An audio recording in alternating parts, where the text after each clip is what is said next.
read at university. And you know, so I would love it to be able to do the stuff that I tried out when I was first getting into the field, but I just realized that, you know, there aren't enough hours in a day or in a week, and there aren't enough years in a career to get good at all that. So it's a choice, but there's a price if you make that choice. If you make the generalist choice, then, you know, I think the risk is that you're going to lose a lot of your market, because automated solutions are going to be able to do that generalist stuff. Okay, thank you. Unfortunately, there's not enough minutes in this panel to have more long discussions, so I think we'll have to start. Thank you. So this is about how to get it right for each client.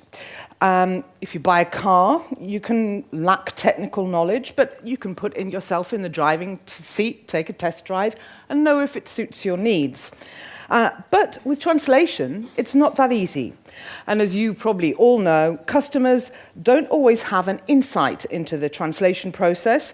They can't even assess the quality of the service provided. Perhaps they lack understanding of the target language, the source language, or perhaps even both. So we've now got a panel, these experts from different areas in the translation industry, business, both from the buying translation and those selling it. And they're going to share how they deliver on expectations and build a more fruitful client translator relationship. I'm going to introduce them in a second.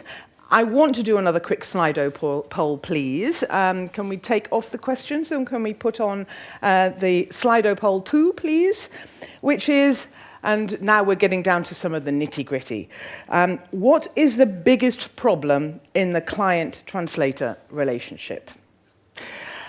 So we have no understanding of languages involved, translator given too little time to do quality work, the client's lack of insight into the translator. Oh, I'm going to have to read it off my thing because they're dossing around. The client's lack of insight into the translation process, general lack of appreciation of the translator's job, and the translator's lack of understanding of client's needs. We unfortunately didn't put one that said all of the above, which I think I think many people may think. And so I'm going to leave that poll open while I introduce our panelists. Sitting next to me, we have Anu Carnegie-Brown, who is Managing Director at Sandberg Translations. This UK-based company specializes in translation services involving Danish, Norwegian, Swedish, Finnish, Icelandic, and English.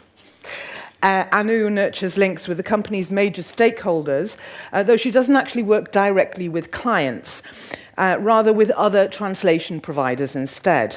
In some respects, for her company, the question is, who is the client? She's a member of Women in Localization, and she created the Introduction for Translation Industry course at the University of Helsinki, inspiring industry peers to teach it with her in Finland. We'll be hearing a little bit more about that perhaps later.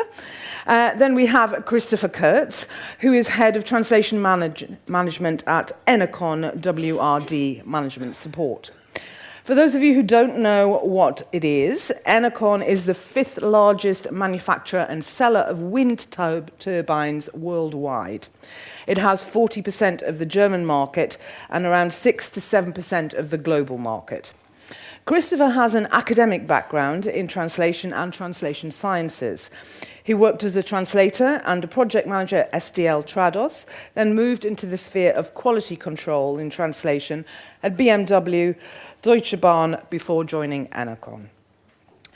As a client buying translation, he has developed a set of processes and requirements that have been built into the framework contracts with translation providers, so that everything is incredibly clear right from the start, avoiding some of those problems we've already been talking about.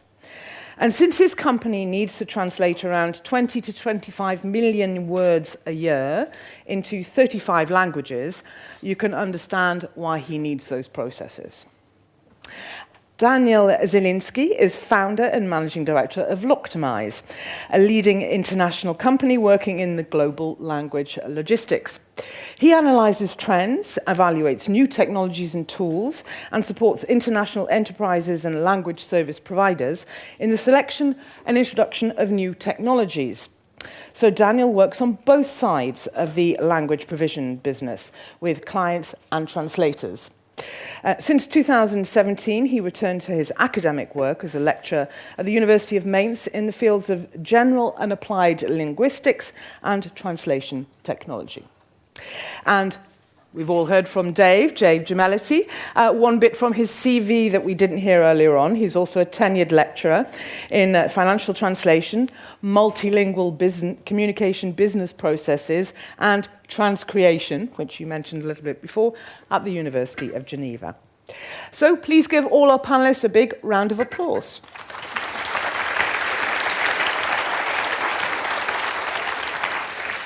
I'm going to start our discussions by closing poll 2 and asking our panelists to react on the results. The number one big factor is clients' lack of insight into the translation process. I think Christopher will be coming to you on that in a moment. But Anu, would you like to give some thoughts on what you think of the biggest problems and what people you can just talk and it will start to come on. Magic, huh? Yeah, it's magic. I think you're right when you said that all of these express the same issues, they're just expressed differently here. I would say that for the translator who actually works on the text, we often feel that it's the time is not enough to do quality work. But it's not actually a time issue because often the text is not needed necessarily so quickly. It actually comes from the fee that is paid for the translation work. So if the fee only equates to 2 hours of my salaried time, then I have to do the work in 2 hours, whereas I would like to maybe spend 3 or 4 or 5 hours on it. So that's why I would pick that option. Okay. Daniel? I think there is something missing here. Very often clients do not understand what they want or what they need, and they don't express it. And this is, well, the consequence of this is what we see on the screen at the moment. And Dave?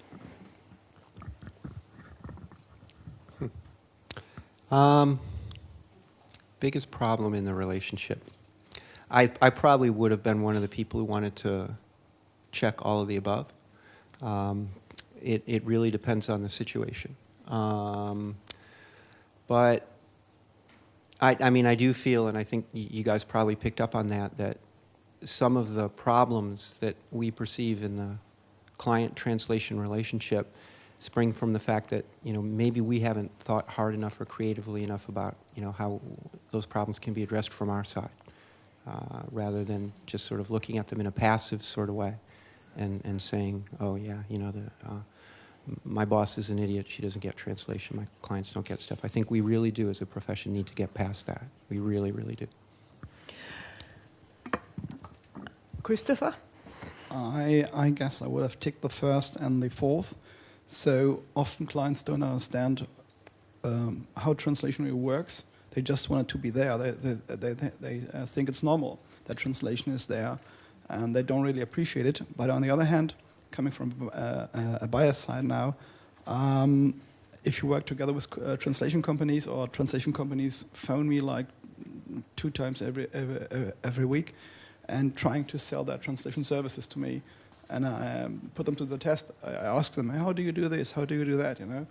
And it's scary sometimes how little translation providers or freelancers understand what the client really wants, what the client really needs. And what Dave said about specialization in your translation work is absolutely essential. I mean, I have not been into wind energy before, but I really worked myself into this topic for the past 3 years, and I am beginning to understand a little bit how a wind turbine works. But it's so essential. How can you do a proper translation without understanding the last little bit inside of a machine? And this is I think point 4 in my eyes, that the people don't understand. Like you said, you're doing like a financial report on Monday, you're doing a divorce something on Tuesday, then you on Wednesday you're doing wind turbines, and on Friday you're doing automotive. It does not work, and people need to understand this TSPs. Anu, I don't know whether you want to. Do you? Because you. You know, how do you, because you're in the middle, so that's even more difficult for you. How do you cope with this communication between all the sides? Yeah, if I can go back a little bit, and it mentions the word quality there, and I know that we have talked about quality for more than, I don't know, a quarter of a century. But what does quality work actually mean? I think with different clients, quality means different things. We all know that. And I would actually define quality as meeting the client's expectations. But then that is assuming that the client has got reasonable expectations or that they know how to define those expectations. But if we accept that that's what quality is, so quality is not my idea of linguistic perfection, but it is what the client wants for that particular piece of text, then we're having a different discussion. And yeah. And I think that doing quality work can be done within the client's parameters, but sometimes you mentioned our duty of care earlier in the prep. Our duty of care comes into it in trying to help manage those expectations that the client has. So I don't think it's right to say that we educate the client, but we can help them understand what they can have within a certain period of time or for a certain sum of money. And in fact, I wanted to ask you, Dave, about that, because you have a thing that's called, what's it called, congruity, minimum, which I think is also a relevant point to talk about now. I guess that's true. I call it just a level of congruence. I mean, that's the term I use to pitch it because it's fortunately a cognate in French. When we're talking about something like, I don't know, a new ad campaign, a new brand claim, a slogan, and you do. I mean, you get clients, buyers, your bosses, who think that they can take an ad slogan that they had a team of 15 people and 2 ad agencies thinking about for 6 months and hand it to a German translator and get something back in 15 minutes. So not equivalence, congruency. I'm not saying that you process congruency. That is to say, you've got to get somewhere in the middle. You can't imagine that one translator working by himself in 15 minutes is going to be able to do that. You might not need 2 ad agencies, but you're at least going to have in your process some kind of give and take, some kind of brainstorming, maybe even a little bit of back and forth with the business line, very probably a little bit of back and forth with the business line. And if you haven't got that process, you can have the best people in the world, the best translators in the world, and they will not be able to get it right because you have not handed them a process. You have not handed them the process that is requisite for getting it right. So that's what I mean by congruence. Daniel, do you find that you have to deal with some of these problems, or perhaps less so? I don't know. Yes. Thanks. Yeah, I do. I work for clients who have like an external and internal communications team of 80 people and a very small internal language service that should create wonders overnight or whatever. And what you just said, I can just confirm that. And very often people just see the text as a pure number of words, something that has a price tag attached to it, but they don't see the value that you have been very well talking about before. So as long as this is not clear, nothing's going to happen. Okay, well, now I want to actually focus a little bit on Christopher, because what he's done as a client is something very unusual. He's created these set of processes from the client's perspective, which aim to tackle many of these misunderstandings that we're all talking about now. And since there are quite a few details, Christopher's put them together in a short presentation. So if you'd like to give us the details now, I think fascinating stuff.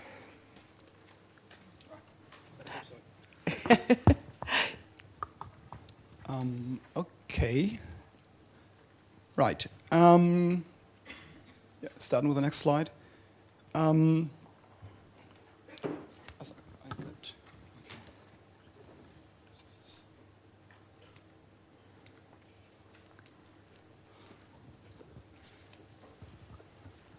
The technology will work in a moment. Just press it hard, I Yeah. think. Yeah. Okay. So when we talk about relations, customer and client relations, customer relations with a TSP, I think that relations are based on fulfilled expectations. So if you fulfill the expectations of your client, the relationship is usually good. And if you don't fulfill the expectations, well, the relationship is usually a bit strained or can even get bad, you know. So the expectations you have in your translation need to be managed. And and these expectations have to be put mostly in a contract, and then they become specifications. So you need to specify the work you want to have from your TSP.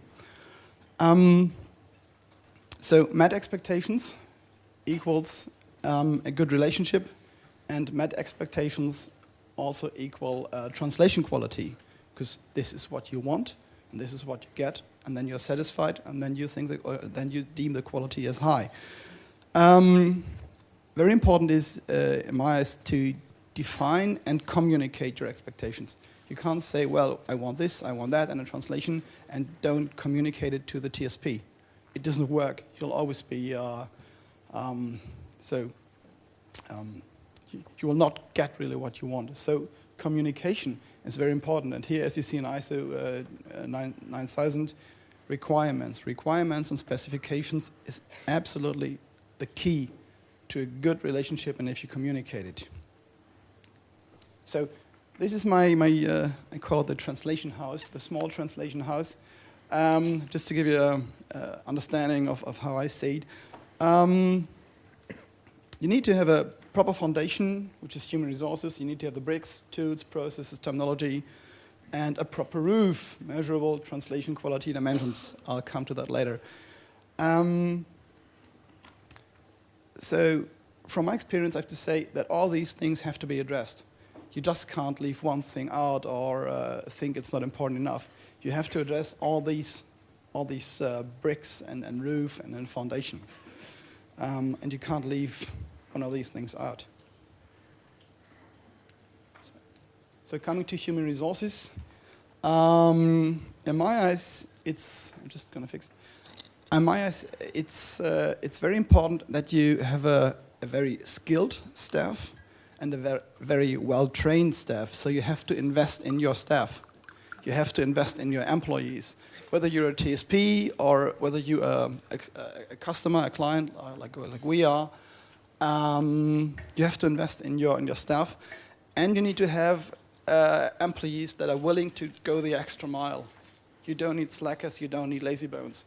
You know, because translation process management or translation processes are demanding. It's not an easy thing, and you need people who are really willing to really go the extra mile. You know, and that also puts emphasis and importance on the hiring process. So the hiring process is one of the key aspects to human resources. You really should very clearly think about and very intensely think about who do you hire. So what you also need is an appropriate team size. You can't do magic, you can't do wonders if you don't have got the staff at hand. You need to have a proper team size, you need to have a proper number of employees that can do the job. One thing that is, it's here, translation into the native language, good or bad. Most people think that translation into the native language is a good idea. It's always good to translate into your own mother tongue. Yes, for, let's say, for marketing material or press releases or whatever. This might be true, but if you have a technical specification, a manual, so technical documentation. That is sometimes written not by a technical writer, but these documents are very often written by technicians, by engineers, and they can't. I wouldn't say they can't write properly. That's a bit harsh. But if you read sometimes the texts they produce, they are sometimes hard to understand, or even barely understandable. So, and if you're translating into your foreign language, so from your mother tongue into your foreign language, you got the advantage of being able to decipher what the engineer or what the mechanic wrote in the text. So, because it's your own language. So the process of deciphering the meaning of a defective text is very important in my eyes. So you always have to switch more or less. And of course, a professional approach, criticism, feedback, lifelong learning. We all heard this, but that's really true. How do you work with criticism? Do you say, no, that's not true, I'm the perfect translator, I know best? Or do you take kind of criticism and also how you give criticism also? So these are some things about human resources. Coming to tools, this is the way we do it. This is something, well, you need to define your working environment. Don't take your translation environment as, well, it's there and I have to live with it. No, you can define and you can refine your translation working environment. For example, which TM system do you want to use? Yeah? Do you want to use MemoQ or Trados or Transit? So all these tools have the good sides, the bad sides, but you really have to think about what do you need, you know? You have to think about how many TMs do I need, translation memories do I need, how do I cluster them, how do I put penalties on them, for example, how to use them. So you have to define, and you have to define all your translation memory settings. So really define, we got like 30 pages in our contracts only saying how to use, well, it's STL Trados, how to use really the tool, how to put the settings in the tool, which box to tick and which box not to tick. Because this has good really impact on the way the translation is displayed in the editor window if you're doing the translation. Use the Q&A options in your QA tools to partially automate and facilitate your Q&A process. These tools are really, or can be really mighty, the Q&A tools within a translation memory system. Use them, think about them, what you want to have checked by the translator or by the translation service provider. What steps do he has to do before sending the translation out back to you?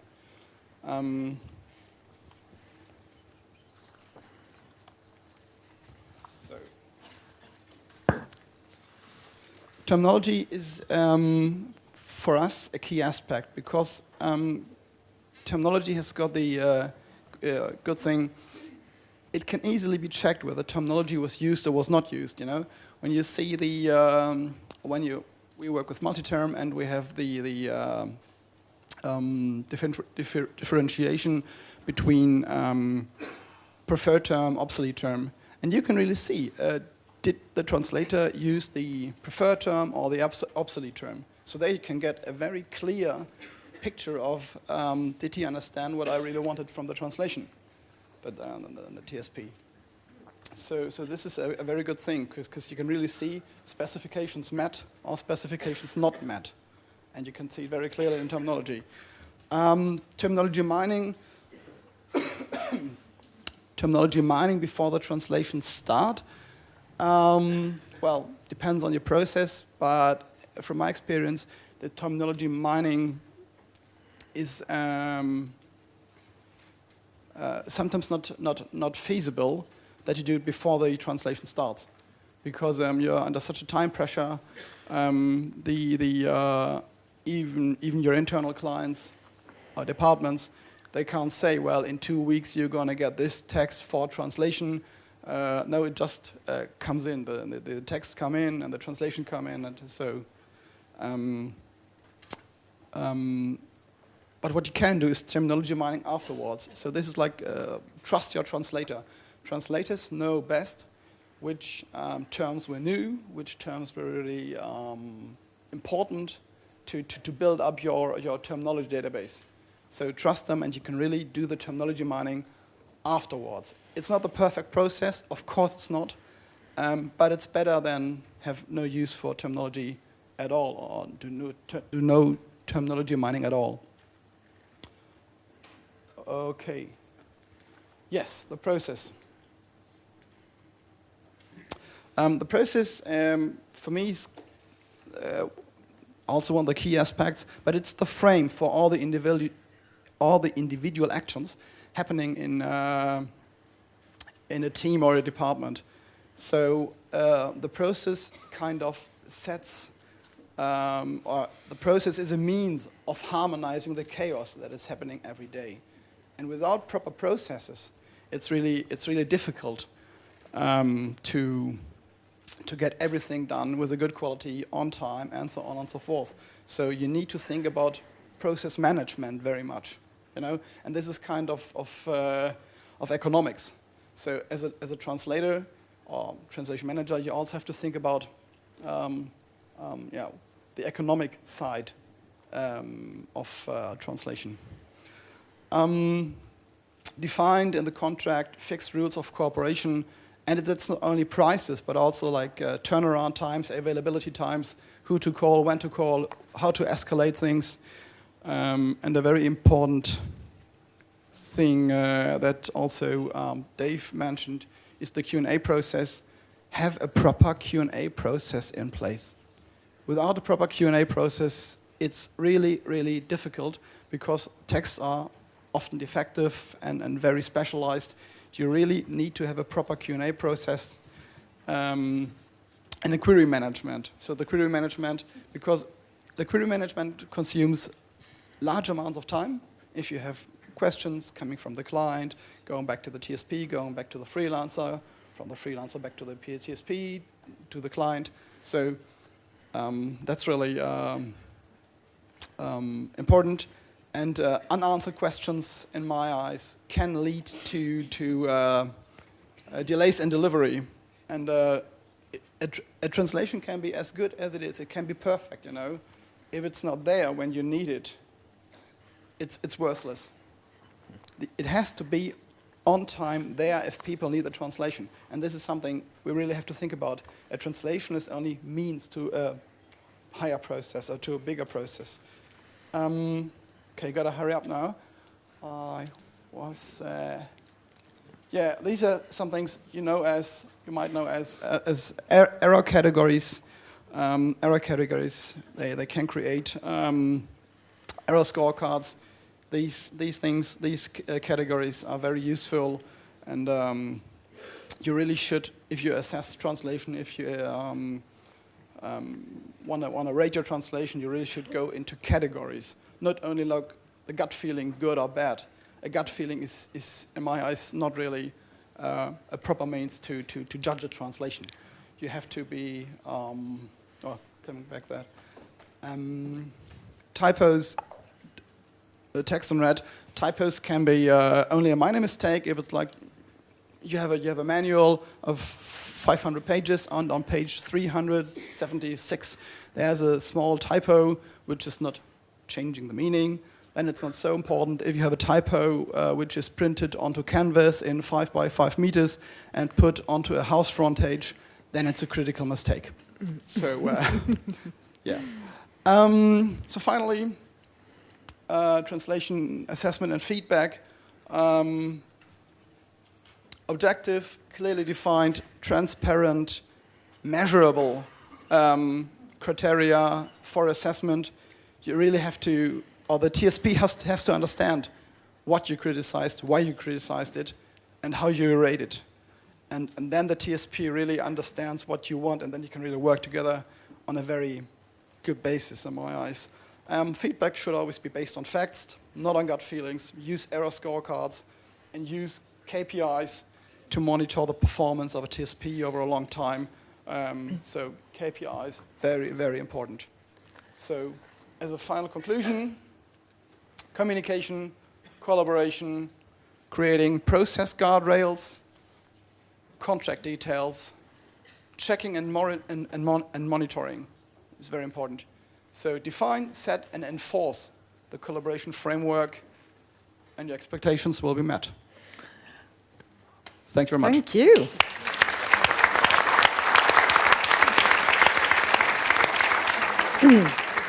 Now, as I said, Christopher's not the normal type of client. His contracts for translators often run to 85 pages. And the briefings are incredibly detailed. However, as you can imagine, if you have somebody working up inside a wind turbine 150 meters in the air, you cannot have any room for confusion. So it's really important that everything is correct. I want to get a quick reaction from our other panelists to what you've just seen from... Okay. You look shocked. Yes, that's reality for us. LQAs, quality score, all that is reality. Can I add a little different dimension to that? Of course. I would really like to get to talk to clients about the value of their content, because if we talk about value in translation, it's always tied to the value of the content in the first place. And I think that clients have high value content, and then maybe they have lower value content, and we have to translate both types. And I don't know, many clients don't talk to us about how they measure the performance of their content, whether it's the source content or the localized content. And I think it would be wonderful to encourage our clients to do more of that, because unless we measure it, all this talk about adding value to it is kind of arbitrary. Mm-hmm. Yeah. And I think the value that content brings to a client is always tied to the purpose of the content. There is some content that is created merely to open doors. So when we do regular regulation-related translation, for example, the idea is just that you have to translate this stuff so that you can go to that market. There's a regulation about it. So it's kind of a binary decision. Do I localize? Do I not localize? If I localize, I can operate in that market. But then there is other content that influences decision-making, all of the sales and marketing content. And there, okay, you can make a decision, do I localize, don't localize, but also to what level do I localize? Do I go all the way to transcreation, or am I just happy with the machine translation? Just as I heard the word transcreation, 20 years ago it was called in translation theory the functional approach of translation. I'm not a fan of this word, I just had to add this, sorry. Yeah, so they bring value differently to the client. Mm-hmm. And if the client doesn't measure it, us talking about the value of our translation is kind of without a context. Mm-hmm. Absolutely. Daniel, do you want to?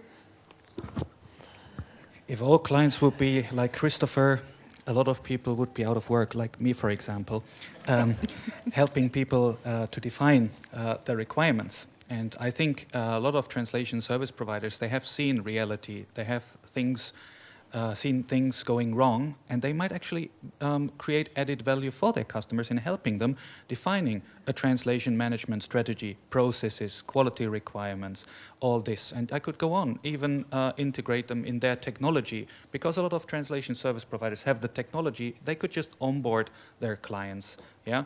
And now everybody is talking about AI and the value of data. Yeah? So why not help them bring added value in that too? And create data, maintain data, evaluate data, translations, terminology, and so on and so on. There is a lot to do. So, Dave? Not too much to add to what these guys have said. Maybe I'll just underline it. It's absolutely crucial to figure out what the brief is, what that particular type of text is supposed to be doing. Are you a donut company and it's supposed to be helping you sell donuts? Or is it supposed to be helping somebody not fall off a wind turbine?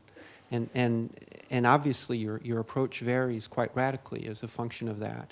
Now, I mostly described one type of the text we do at BCV, but you can imagine it's a bank, and so there's an awful lot of legal contractual texts where we're a little bit closer to the wind turbine approach.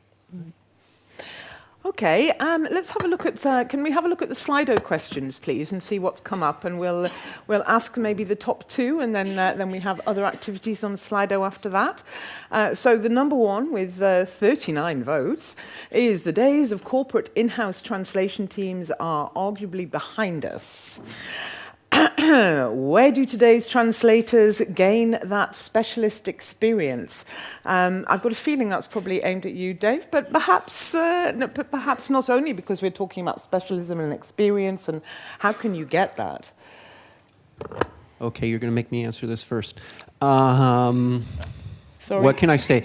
First off, I guess just let's be factual about this. I'd underline the arguably there, because in my little microcosm, I've seen in-house translation teams constituted by a couple, a private bank, another organization recently, like, within the last few years. So I think the trends maybe cut a little bit more in both directions than people imagine. That said, that's not the question there. The question is, where do today's translators gain that specialist experience? Well, I was at a TEF forum about 5 years ago where some of the conversation was about the fact that academic translation studies programs don't turn out graduates who are adequately specialized. I think that's maybe a little bit unfair in an industry that is increasingly not offering internships. If you're the first person who gets operated by a doctor who's just out of medical school, good luck with that. If you're the first person who, if your divorce settlement is by a lawyer, it's the first time she's done it, you learn on the job, right? And so I do think that we as an industry have to commit to that. The academic institutions can only go so far. I'm acutely aware of that. I see how much we can do in a semester, and I know it's limited. And not just big ones, like this one, the biggest one of all.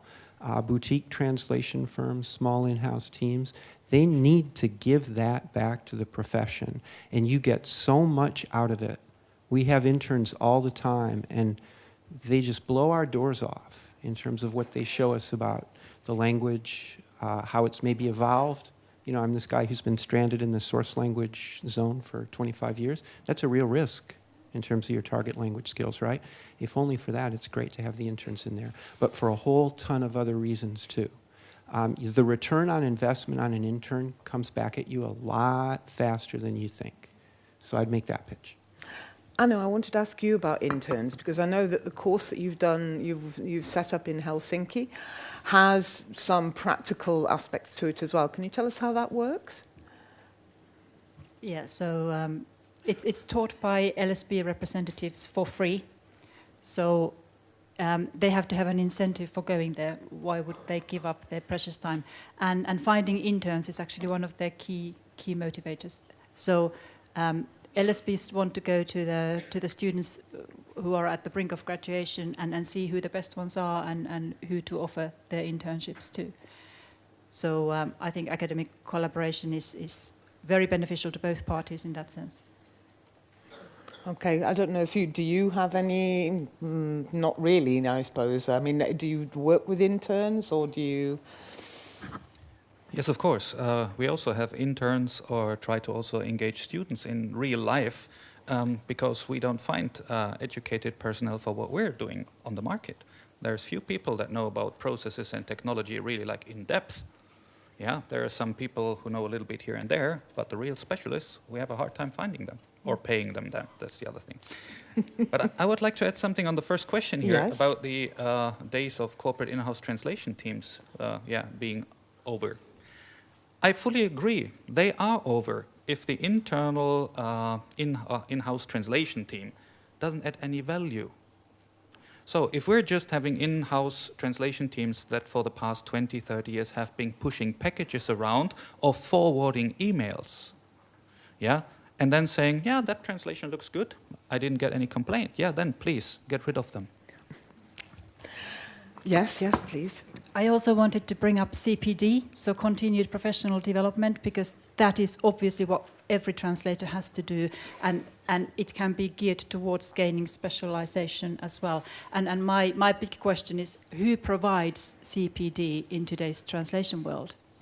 It's in the hands of many, many varied individual providers, and I think it's something that associations, for example, could contribute to and work more on, that we need better organized CPD for translators. I'd also like to add something about the thing that the days of in-house translation teams are behind. It depends. I think if you're thinking about an in-house translation team translating 100% of the volume, then yes, these days are over. But if you think about an in-house translation team that is specialized in the, let's say, translations for the CEO, for marketing material, for really getting the proper wording and the proper meaning, the grasp of the company's culture, of the company's identity, then there's always room for few, but there is room for in-house translators.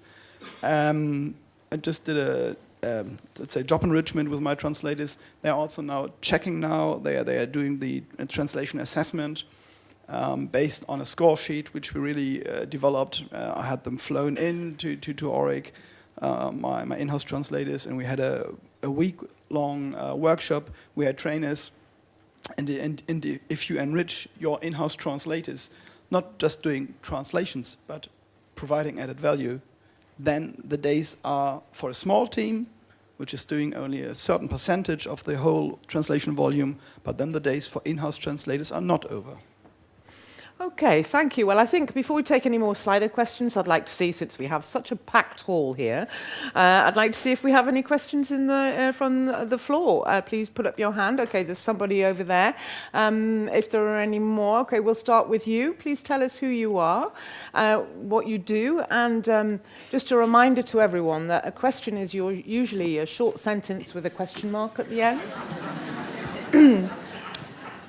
Thank you, please. Me? Yes. Oh, right. It's really, really short, actually. I'm a translator, but I know an awful lot of interpreters, and I'd just be fascinated to know if it's possible for them to feed into the conversation how the interpreters dealt with the phrase, "they just blow our doors off."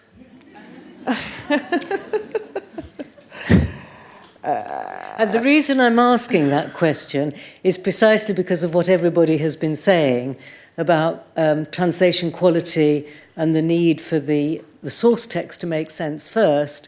And if the source text doesn't make sense, then it's very difficult to make the translated text make sense, and therefore you need close collaboration between the translators and the text originators. In this case, the interpreters were hardly in a position to put their hands up and say, "Excuse me, but could you use a normal English sentence for that phrase, please?"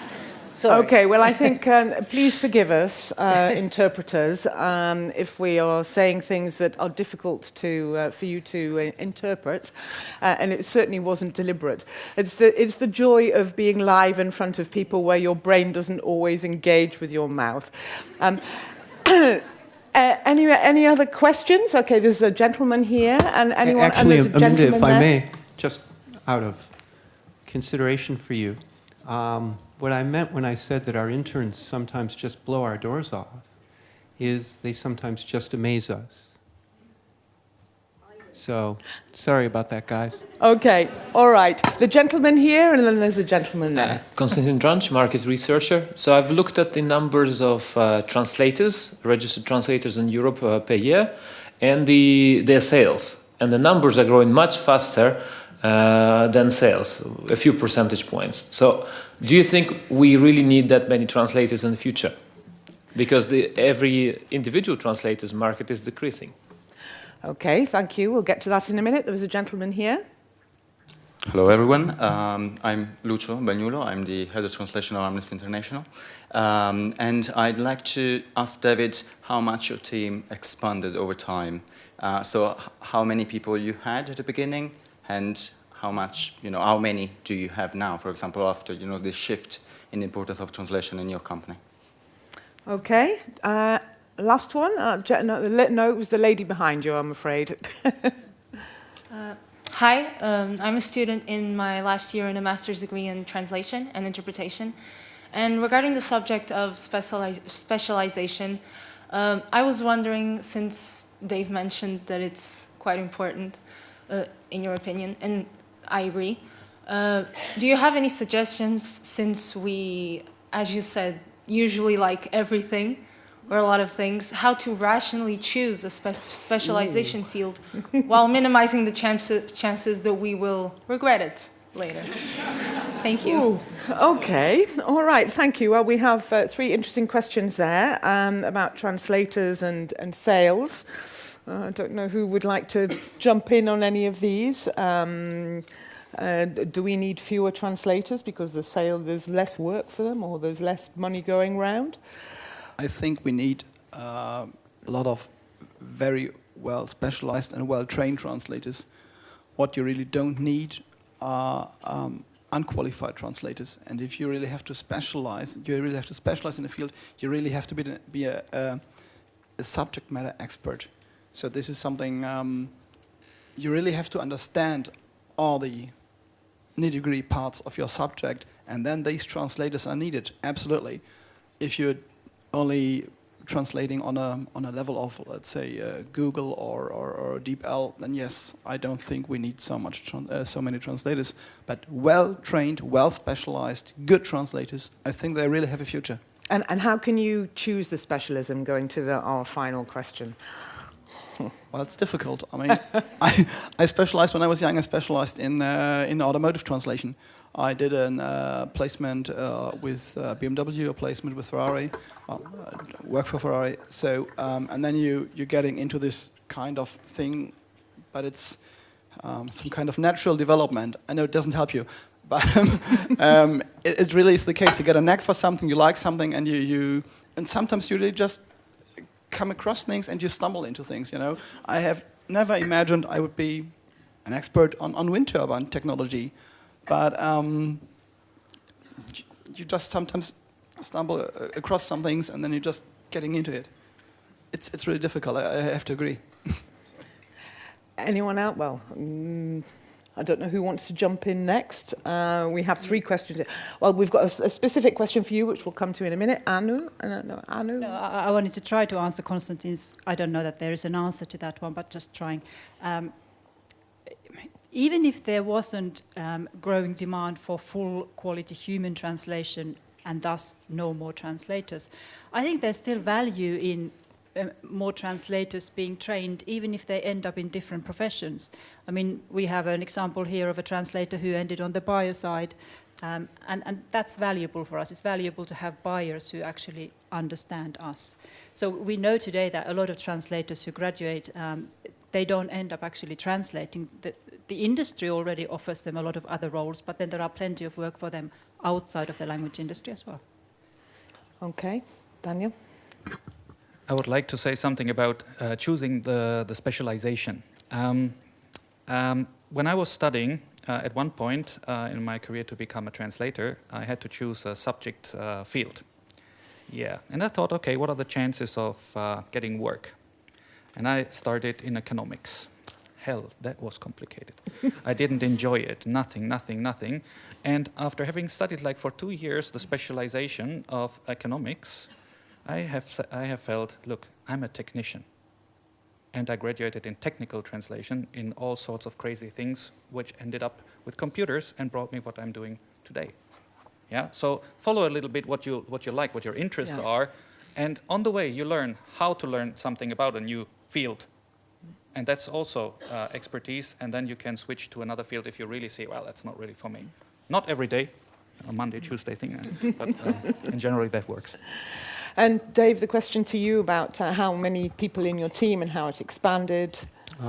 Sure. Let me start with you so that we can, because there's something I want to say to you, which is, don't feel guilty as a young, aspiring translator, and I know there's some in the room, about trying out some fields. You know, the business about being specialized, committing 40-hour weeks in one field if you want to take that business model, which is the business model I think that does help you get to the kind of premium markets in the profession. But at the beginning of your career, you really should have no compunction whatsoever about trying out different fields. That's how you found it. That's how I found it. I mean, my academic training I was doing 18th century British philosophy, right? So, and now I'm in a bank. As you can imagine, that was a somewhat circuitous route. And I guess what I want to say then is try things out. Don't feel guilty about it, but do have the long-term vision. Come back and reassess 5 or 6 years down the line. So to that. The question about, I guess about 25%, increased by about 25%. And way back at the very beginning when we got reorged, decreased by about the same amount. So, Okay, thank you. I would only just add about the specialization that someone once told me that if you are able to work in a field that you love, you are the luckiest person in the world. And so that is what I would say to you, is that if there is something that drives you, whatever it is, if it really interests you as a person, then if you can actually work and make money in that field, you are very lucky. So that's the thing that I would add on that. Now, I don't know if our technicians are going to be able to do. I'd like to do another quick Slido poll, and then we're going to take some more questions. And I'd like to do Slido poll 3. Is this going to be possible? Thumbs? No? Okay, all right. We won't do Slido 3, poll 3 now. What we'll do is we'll take some more questions from the floor. A couple of questions. Okay, lady there, and there was the gentleman here who I didn't go to before. Hi, it's actually not a question, but a comment, if I may. So my name is Cleo Schils, and my specialty is medical and pharma. I ended there by coincidence. So I wanted to just make a quick comment about, the specialization versus diversification. What you said in your presentation, I 100% agree, because I would be, crucifying myself because I only do medical and pharma. On the other hand, I made a statement by clicking diversification, because I believe that, yes, I'm totally with you that you cannot be a specialist in 20 different fields. However, I think in addition to the beauty of the profession, there is also this hard reality of the business, right? You have to make a living. So I think that a lot of translators who are still paid by the word need to diversify to a certain extent. So the suggestion that I would make there is, okay, try to find the balance between your depth of diversification and the business case, so to speak, right? I could imagine that somebody would diversify within life sciences, right? That you're not going consumer goods, automotive, and life science, but you say, okay, my specialty will be life sciences, and I will do everything that has to do with clinical, or everything that has to do with medical devices. But it can be oncology. I think somebody could be a very good translator in oncology and cardiology. Why not? So to still have that, that sense of high specialization, but still diversify within one particular industry. Thank you. And please keep your contribution short so that we can hear our panelists' responses. Sure, yes. My name is Alexander Bondarenko, Translatel Company, Ukraine. My question is about client-vendor cooperation and relationship. We all know that technology is developing in translation industry quite rapidly. Yet, if client is not a linguist, it's pretty often very hard to convince him or her that technology is good, especially when it goes about machine translation. That would be great to hear at least two answers from both sides, client and vendor. How to convince a client that technology, for example, machine translation, is good for him or for her as a client. Thank you. Okay, thank you. Shall we start with the client side? Okay. If you're really into translation, if you're really getting it, then also as a client, you see that machine translation can be a very useful thing, because if you have to have a huge amount of words translated within a period of time that is too short, but you got no other choice but to deliver your translation, then you see, okay, perhaps we should go for machine translation and do a post-editing. so that you really, yeah. So that you really see that machine translation helps you to deliver your content on time, even if it's not possible with human translation. And then machine translation steps in, and then it's an added value. Okay. Since we're going this way, Anu. I think we have a separate panel on MT later today, so I'm just going to comment on one aspect of machine translation, post-editing, because obviously we're talking about a whole range of like 0, where there is just words on a page that mean nothing, all the way to post-edited to full human quality. And my experience is that there is a lot of misunderstanding and misinformation on that end of the scale, like how post-editing should be compensated for and what kind of cost savings and time savings can be expected from the raw machine translation output. Yeah, I'll just leave it at that, but there's a lot we can say about that. Okay, Daniel? And this is the core of your... So your question was how to convince a client. Well, by proving him that machine translation helps him, whatever, reach his goals. Yeah, so meet the defined requirements. But what's reality? In reality, very often the machine translation initiatives in big enterprises on the client side, they start in the IT department. Yeah, or there's a CEO that says, hey, we have to do AI. They don't know what that means. But that doesn't matter. But very often they say, we need machine translation. I heard about it now in the media, whatever. So do it. So I think the question is more the other way around. What do you do when the client pushes the MT onto you? Convincing them is quite easy if you know your business. Okay, Dave? Not my area of expertise. I would be on the receiving end of that pitch, right? What would I say? How do you convince anybody to do what you want them to do? You start that's a whole other conference, I think. Start by thinking long and hard about what they want to do, and see if it dovetails or not. And if it doesn't dovetail, have the intellectual honesty to walk away. And if it does, go for it. But start by thinking long and hard about what they are trying to do. I would... And don't just believe what others say about machine translation. Okay. Thank you. I want to just take one last question, and it's one from Slido. And it's the anonymous one, because I think it's important that we live in the real world. And it's all fine for us to say you should specialize, but as the anonymous question says, totally agree that translators should be highly specialized and turn down any job that doesn't fit. But in practice, many of us are under financial pressure. That almost goes back to what we were saying right at the beginning, the first poll that we had about specialization. You can, and if you are more diversified, you can have more clients and more money coming in. But I don't know how, if you turn down a job and you're sitting there doing nothing and you've got no money to pay your rent, I mean, what do you do? Oh, no one has any answers on the panel for that. I don't know do you have an answer to that question? Well, my answer is it's just because you are specialized and able to avert jobs which are not in your specialization field, that you will be able to command higher rates and therefore be able to increase your income. So I think the question is, as we say in French,